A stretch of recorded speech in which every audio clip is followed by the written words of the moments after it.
kolaborasi untuk film Kodrat 2. Dan menurut Pak Sunil, apa yang buat Rapi Film dan juga dari Makma Entertainment, menurut Pak Sunil, yakin dengan kolaborasi ini Pak Sunil dari Rapi Film? Silakan.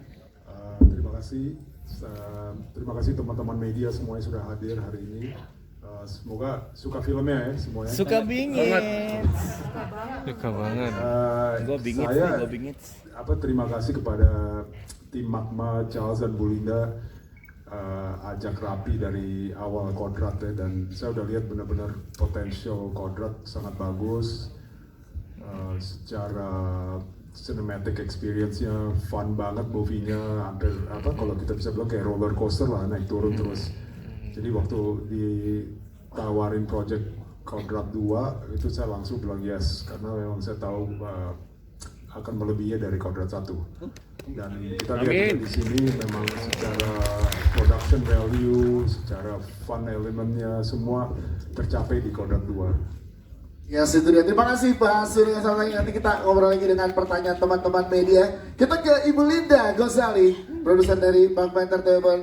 Kita pengen tahu ini adalah orang-orang hebat yang ada di atas panggung. Namun kita juga tahu di belakang ini semua banyak sekali pihak yang mensupport film Kodrat. Yang terlibat kali ini ada yang boleh di-highlight untuk Ibu Linda Gozali. Siapa aja pihak yang terlibat dalam kolaborasi besar yang sangat luar biasa ini, Ibu Linda, silakan. Terima kasih Dias untuk pertanyaannya. Teman-teman media, film Kodrat ini yang kedua sebagai sequel punya sebuah tantangan yang luar biasa. Tapi saya ikut bersyukur dan saya berbahagia bahwa ternyata yang bersedia untuk kemudian mengarungi tantangan ini bersama dengan kami di Makma Entertainment, keluarga dari Pak Sunil, keluarga Rapi Film, Pak Gop terutama bagi kami itu sangat luar biasa, memberikan restu dan memberikan segala sesuatu dari sisi dukungan moral maupun dari support untuk budget yang pastinya harus kita tingkatkan karena kita mau naik kelas semuanya. Itu yang pertama. Yang kedua, teman kami dari Malaysia yang juga sudah membantu untuk mensukseskan film Kodrat yang pertama, Astro Show, kembali lagi bersama dengan kami kali ini. Dan kali ini mereka pun sudah tidak sabar untuk memberikan salam mereka kepada Ustadz Kodrat kita dan seluruh jajarannya. Azizah buat mereka adalah seorang sosok yang kami tumbuh kembangkan lewat skenario, dan buat mereka kehadiran Acha Septriasa ini sangat ditunggu bersama dengan teman-teman yang lain. Kemudian kami tetap didukung oleh Idiosource, oleh Pak Andi, dan bersama dengan Pak Andi ada juga teman-teman dari Virtue Lines, Ardi dan Arya Setia Dharma. Kemudian juga ada dari Caravan Studio yang tetap mendukung kami. Kalau teman-teman nanti keluar ke depan pada waktu nanti kita buka bersama, di situ sudah terlihat hasil karya dari Caravan Studio, Chris Lee bersama dengan Yuda Negara Nyoman, dan tentunya dari Legacy Pictures yang tidak bukan mencoba untuk memberikan kami kesempatan yang terbaik agar hadirnya Kodrat 2 ini sungguh-sungguh bisa merangkul lebih banyak, lebih luas, agar apapun yang menjadi sebuah perjuangan iman dari yang kita perlihatkan di lewat Kodrat kedua ini dapat memang merambah ke setiap hati siapapun nanti yang menontonnya. Last but not least, masih ada, makanya karena itu ini adalah sebuah proyek yang buat saya pribadi merupakan sebuah tantangan, tapi juga sebuah proyek syukur yang luar biasa. Karena Dian Sastrowardoyo bersama dengan timnya, Rio dan Hiskia, itu sama-sama mendukung kami lewat Beacon filmnya. Dan kenapa dia mau bergabung, nanti teman-teman pas ketemuan sama Dian, teman-teman boleh bertanya sendiri kepada beliau. Jadi dukungan support luar biasa dia. Yes, itu dia pihak-pihak yang sangat luar biasa mendukung film Kodrat 2. Namun Ibu Linda, kemarin juga sempat ada special screening, dan kali ini kembali dengan special screening ketemu dengan teman-teman media. Nanti malam akan bertemu dengan lebih banyak lagi penonton. So far bagaimana melihat respon dari penonton yang sangat luar biasa ini, Ibu Linda? Terus terang kemarin saya pribadi sangat deg-degan. Malam ini, siang ini melihat reaksi teman-teman tadi datang, tapi melihat begitu ramainya teman-teman yang hadir di sini dari media, ini merupakan dukungan yang juga sangat amat kami syukuri, dan terima kasih untuk itu teman-teman sekalian. Jadi kemarin pada waktu kami, yang surprising pada waktu kami special screening adalah bahwa ternyata Ustadz Kodrat, fans kamu dari Bengkulu, dari Bali, dari Jambi, dari Surabaya itu datang semua ke special screening. Ada Dan Kodrotlicious atau Yes. Kodrot Lovers. Jadi mereka semua hadir karena mereka merasa menunggu sebanyak 2 tahun itu sudah terlalu lama. Jadi mohon dukungannya teman-teman karena kita tetap akan melakukan special screening besok di 10 kota yang akan membuat Kodrat ini semakin dikenal dan semakin merambah ke seluruh Indonesia. Yes, akan ada spesial screening 10 kota dan juga advance ticket sale sudah dibuka ya, Oh, iya, Belinda betul. ya. Ya. Itu juga sudah bisa berarti teman-teman di seluruh Indonesia sudah siap-siap juga merasakan experience yang sangat luar biasa ini. Terima kasih untuk Ibu Linda. Selanjutnya kita ke sutradara kita, tentunya ini dia Charles Ghazali. Kalau ngomongin tentang tantangan, kita pengen tahu yang pertama mungkin kita pengen lihat dari tantangan secara teknis ya. Pak Charles ini sangat luar biasa. Banyak sekali tadi tepuk tangan dari teman-teman penonton di tengah-tengah saat kita menonton, dari pergerakan kamera dan juga dari teman-teman koreografi dari cast. Jadi gimana tantangannya untuk memadu-padankan antara teknis dengan adegan-adegan yang ada di film ini? Silahkan. Terima kasih sudah pada datang, terima kasih sudah menonton di tengah masa puasa, menjawab pertanyaan dari Dias. Tantangan untuk menghadirkan sequel memang harus memberikan sesuatu yang lebih besar, yang lebih baik, yang lebih heboh, yang lebih daripada yang pertama.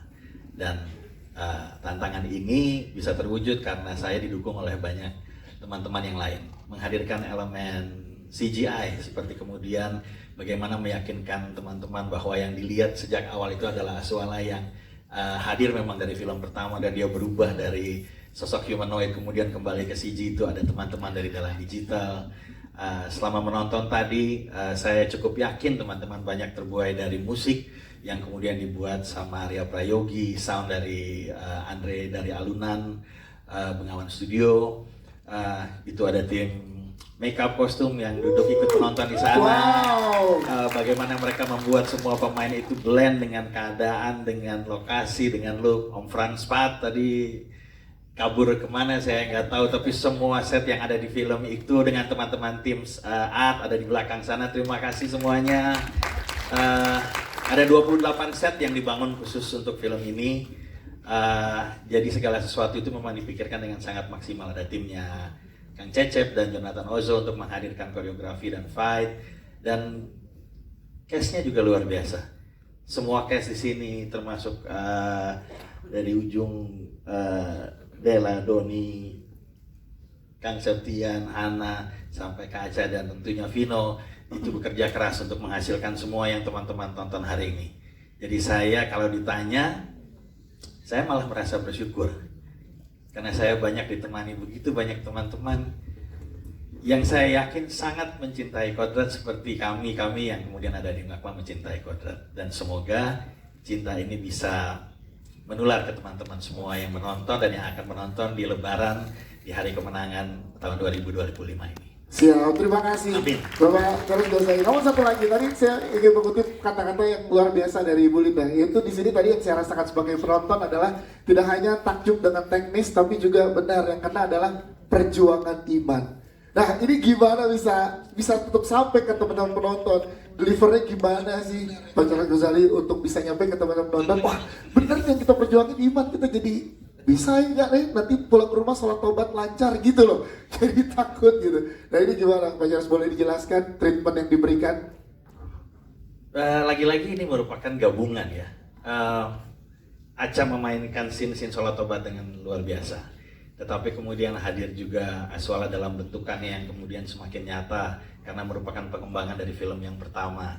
Dan bagaimana Vino kemudian juga memperlihatkan kegigihan dia sebagai seorang suami dan kebimbangan dia pada saat diminta bersujud di depan iblis, tetapi dia tidak kuasa menolak karena istrinya yang kemudian diancam.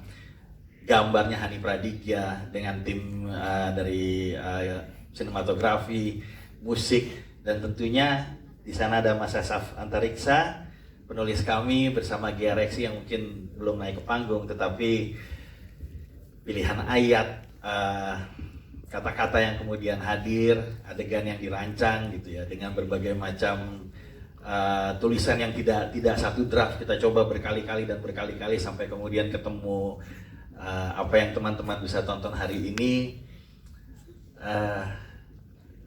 betul-betul merupakan sebuah hasil kerjasama sih.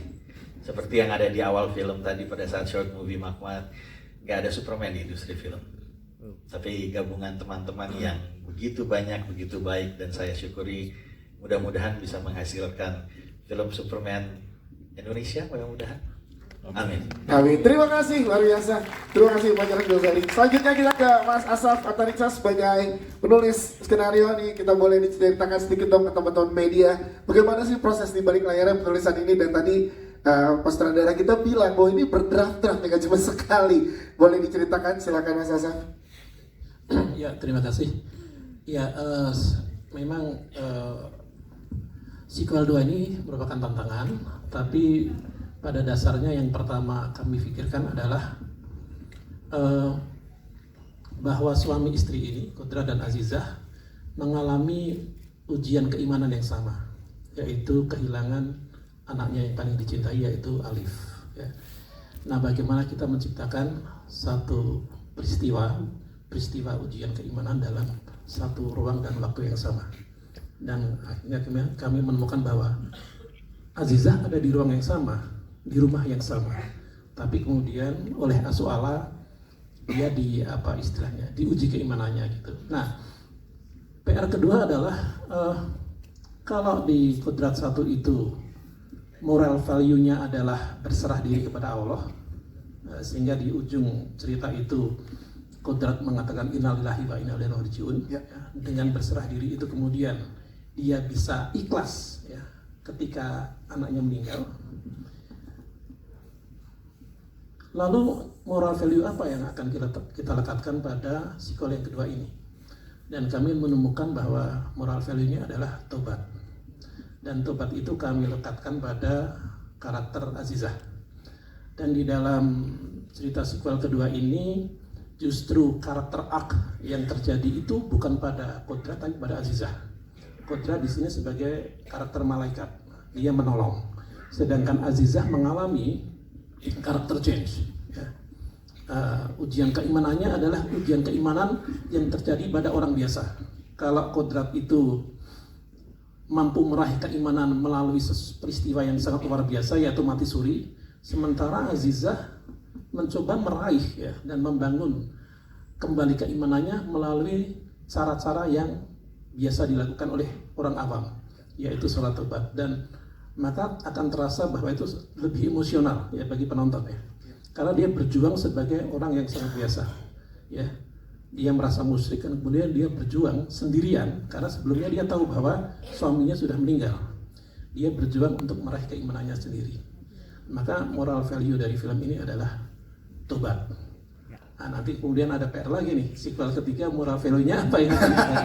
Nanti kita akan berpikir, pasti kolaborasi dengan yang lain, dengan teman saya Giareksi yang ini sore ini nggak bisa hadir, juga akan pasti diskusi dengan juga Charles ya. Yes, terima kasih, tepuk tangan untuk Mas Asaf. Thank you Mas Asaf. Dan sekarang kita ke jajaran cast, mulai dari Mas Septian Dwi Cahyo. Yes, ini dia Mas Septian Dwi Cahyo. Boleh kita berikan untuk teman-teman media, diberikan mungkin apa saja gitu yang memang menjadi personality yang kita bangun, yang Mas Septian bangun untuk Safi ini, sehingga bisa begitu melekat Safi saat tadi kita menonton. Silakan. Ya, selamat sore semuanya. Bismillahirrahmanirrahim. Terima kasih sudah menonton Kodrat 2, dan terima kasih, saya bangga sekali bisa bersama dengan universe-nya Kodrat. Terima kasih buat all cast, all crew juga. Terima kasih karakter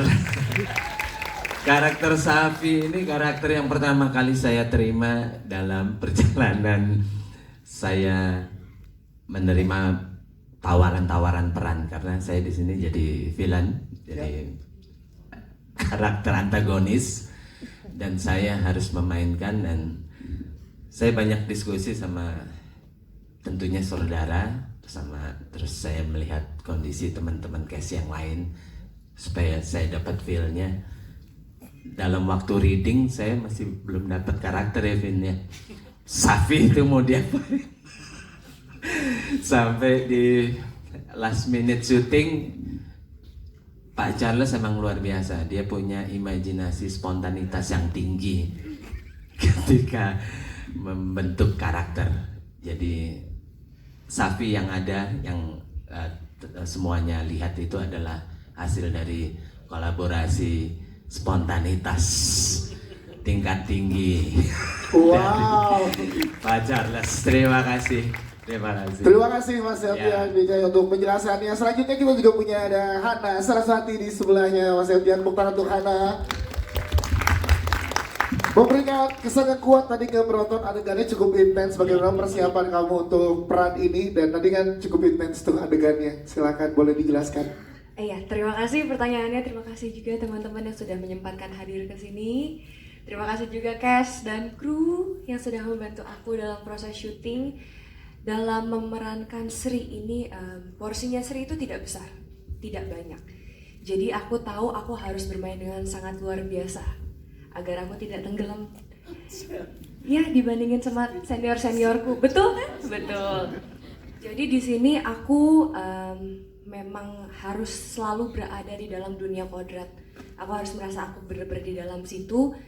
Tapi aku juga harus memisahkan mentalku kalau aku berada di dunia nyata juga. Jadi biar nggak terlalu muluk-muluk, karena di scene ini aku gore banget, mencekam dan mengerikan. Kalau aku sampai nggak bisa tap out dari karakternya, mungkin aku bisa stres di lokasi syuting. Ya, jadi persiapan mentalnya adalah tap in dan tap out dari karakter. Itu yang paling aku jaga selama syuting supaya nggak berlarut-larut. Berarti lebih persiapan mental ya, ini yang luar biasanya ya. Lebih ke mental, karena memang selain ceritanya serem, karakternya juga kasihan gitu. Setnya serem banget. Kalau kita nggak pinter-pinter tap out dari karakter, mungkin akan selalu ke bawah. Ya, situ dia. Tepuk tangan dong untuk Hana. Terima kasih Hana. Kita juga ada Della Dartian di sini sebagai perempuan. Della Dartian mewakili perempuan yang tidak gentar nih ya. Sosok perempuan membawa pengaruh terhadap teman-teman pekerja saat di film ini. Bagaimana Della? Kita hidup buruh gitu di sini. Hidup buruh. Bagaimana Della saat diberikan tanggung jawab ini oleh teman-teman dari Kodrat 2? Silakan. Iya, sebelumnya di sini mau menyapa teman-teman media. Selamat sore teman-teman. Sore Kak Dela. Puasanya masih aman ya? Aman. Sambil ngabuburit. Dan terima kasih banyak. Aku sejujurnya ini adalah salah satu universe yang paling kutunggu-tunggu juga. Jadi sewaktu ditawarin ada Kodrat 2 dan ditawarin Purwanti, aku nggak mikir lagi, kayak yes. Dan terima kasih banyak, aku sangat bangga bisa berada di universe ini dan bangga bisa bersama dengan teman-teman di sini yang energinya luar biasa.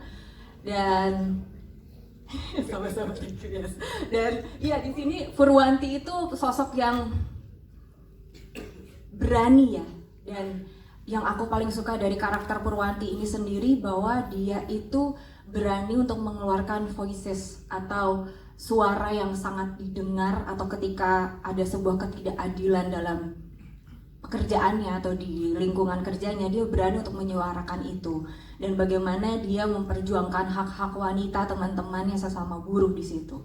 Dan itu buat aku kayak, wah, dia ini benar-benar sosok yang luar biasa, dan aku benar-benar happy sekali bisa di sini untuk membawakan Purwanti di Kodrat 2 ini.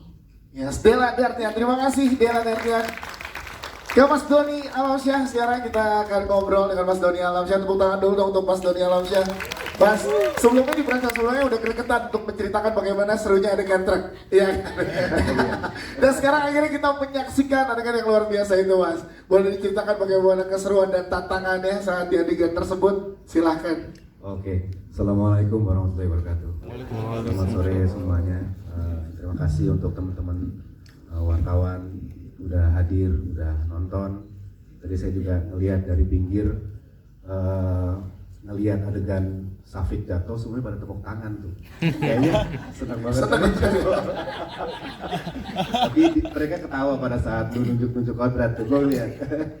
Ya alhamdulillah. Jujur saya belum melihat filmnya secara utuh. Saya nunggu nanti malam, karena buat saya premier ini waktu yang sakral buat saya. Saya pengen bisa nikmatin filmnya full pada saat udah lepas dari kegiatan perubahan segala macamnya. Nah, film Kodrat kedua ini memang universe yang saya tunggu-tunggu juga gitu. Begitu dapat tawaran dari Magma, dari Cilinda, dari Bang Charles, saya dengan senang hati gitu membaca skripnya. Dan begitu saya baca skripnya, wah ini luar biasa nih, gitu. Terima kasih juga udah diajak di sini atas Cilinda. Ya. Pak Sunil, terima kasih untuk semuanya. Ini kebanggaan buat saya, begitu saya membaca skripnya. Nah, tapi yang lebih serunya itu pada saat saya datang ke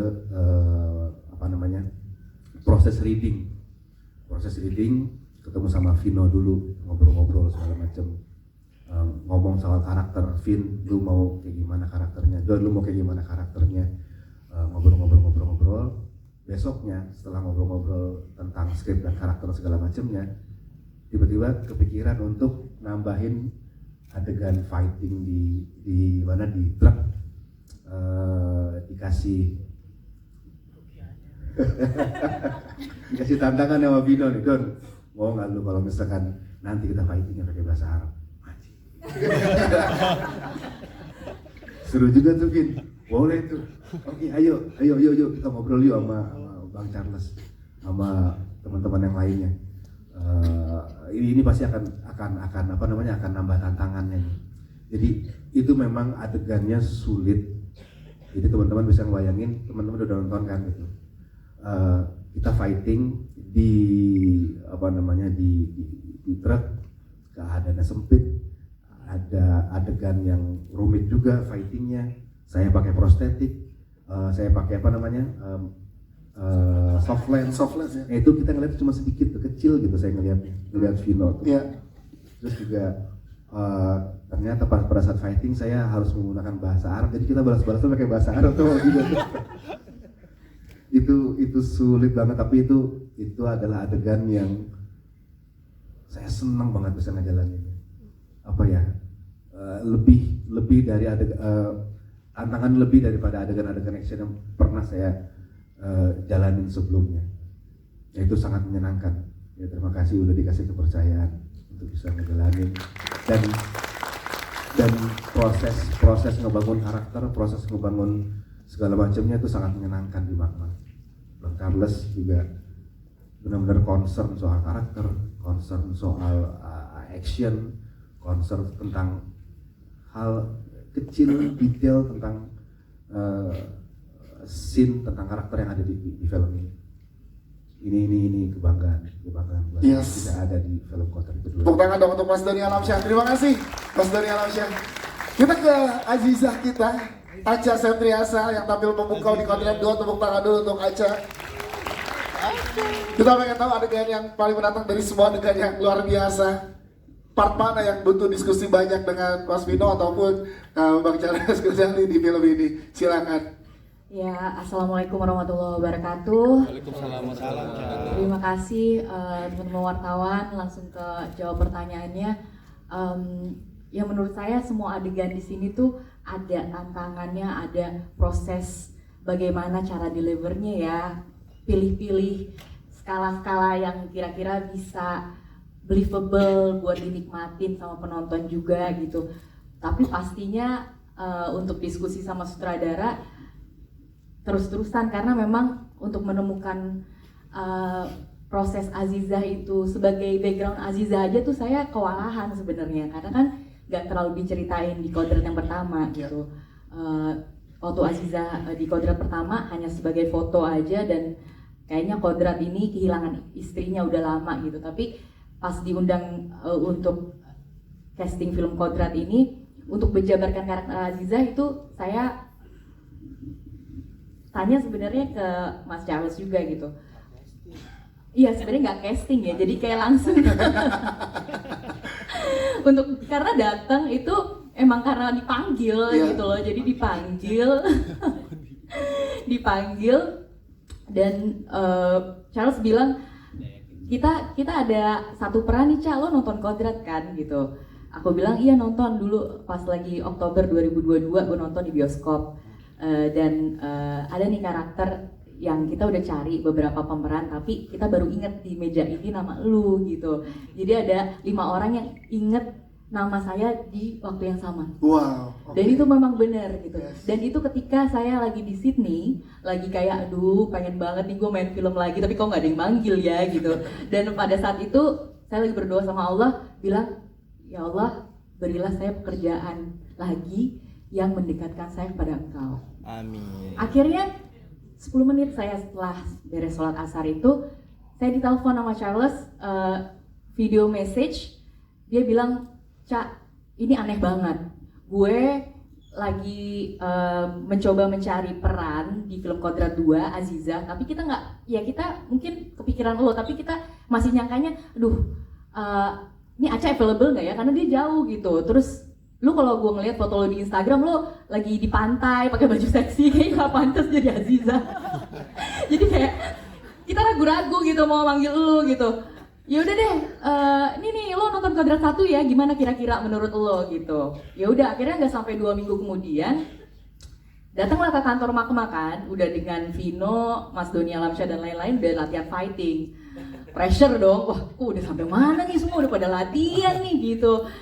Terus pas datang itu rambut masih bule lagi kan, maksudnya kayak harusnya ya Aziza perawakannya pasti kan adalah menurut aku pikiran aku wah istri seorang ustadz gitu kan. Jadi pada saat itu pas datang ya mendengarkan aja nih apa kata sutradara Mas Charles, apa kata pemeran-pemeran yang lain soal riwayat Aziza itu sebenarnya di Kodrat 1 seperti apa. Tapi karena nggak banyak diceritain jadi cuma dengar universe ceritanya aja gitu. Dan apa ide-ide yang tadi ditulis di mobil tuh menjelang mau ketemu sutradara nih buyar semua.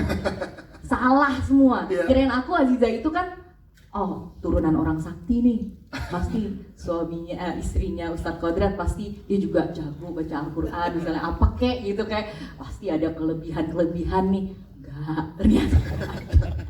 ternyata ya sebagai seorang yang masih belajar agama, seorang istri yang mendampingi suaminya berusaha membantu orang banyak, meruqyah, dan sebagai seorang istri dia juga mungkin ada waktu-waktu di mana dia ditinggalkan sama suaminya jauh gitu, jadi dia merasa sendiri dan yang pasti berusaha being present as a mom, sebagai ibu, melakukan pekerjaan-pekerjaan yang sebagaimananya umumnya seorang istri di seluruh Indonesia lah ya.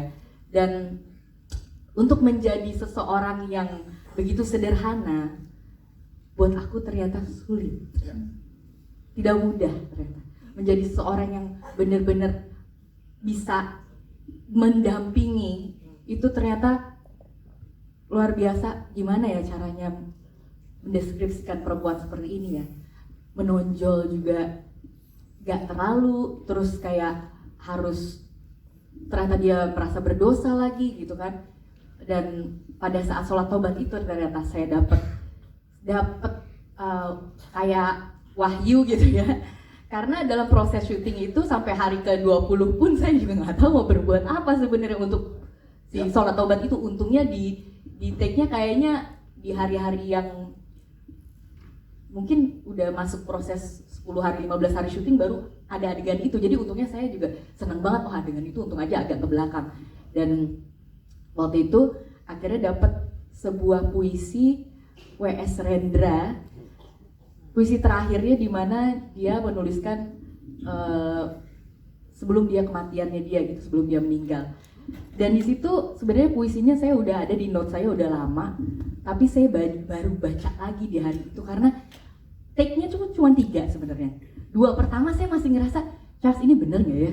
Bener nggak sih kayak gini gitu? Formulanya bener nggak sih dia menyampaikan kecewanya tuh seperti ini, bagaimana dia berdosanya dan keraguan-keraguan dia itu, keraguan sama diri sendiri loh itu. Jadi Aziza melawan dirinya dia sendiri karena belum ada gangguan dari Aswala itu, dia melawan dirinya sendiri.